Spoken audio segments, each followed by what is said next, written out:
Okay, here's how this thing works. I simply take the top off, and I'm going to insert a tube and just give it a little twist to make sure it's all the way up. I simply take a pack of primers, pull them out, especially if they're Winchesters. Normally they turn out 100% upright, but if they don't, you just give it a little shake, and it straightens them all up. If there's a few that aren't up, I turn them over, move them out of the way. Most of the time, the primers turn out thing. I put the top back on. I click on, this is nothing but a little fan that you can buy at a drugstore for about $5. You take the blades off of it and put a couple of old primers in it, and it vibrates. And if you'll watch this port right here, all that is a blue thing feeder off of a Dillon press. And as you'll see, you can watch every primer go in.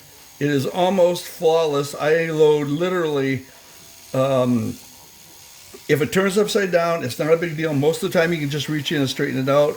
But as you'll see, and you can control the vibration by how tight you hold it.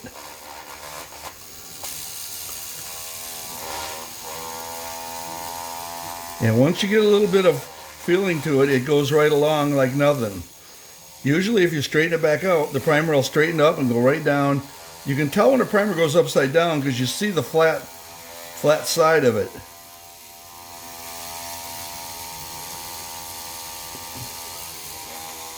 There, one went down, so I'll show you how I straighten it out. It isn't really a big deal. You just bring it down, turn it in.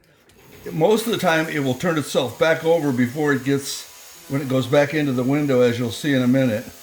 And if it doesn't, I just try to get it close to the end. If it's going to work its way in again like this one, whoop, that one went down the other way. There it went down. As you see, if you turn it sideways, the vibration will usually turn it the right way because it doesn't like to go down upside down, basically. Many times I load 400 or 500 without ever having one upside down.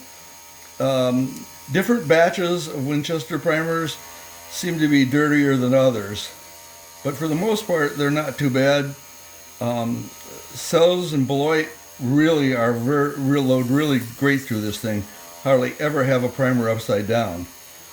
And it's just a case of spending a little time getting the hole the right size and buffering the top out. And as you can see, that's basically it.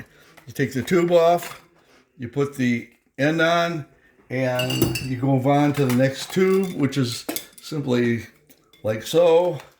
Put it in, twist it a couple times, take the top off, set another set of primers in. I'll show you in this one. You'll see that if you're a little bit careful, you do it almost every time and not have any primers upside down whatsoever, in which case it speeds the whole process up considerably. And that's my $8 primer feed system, which, by the way, I set up and got ready in less time than it take me to screw around with the Primer Pro, which I frankly had nothing but problems with. Thanks again. Just thought this might be interesting for some of you. If you have additional questions, you can contact me.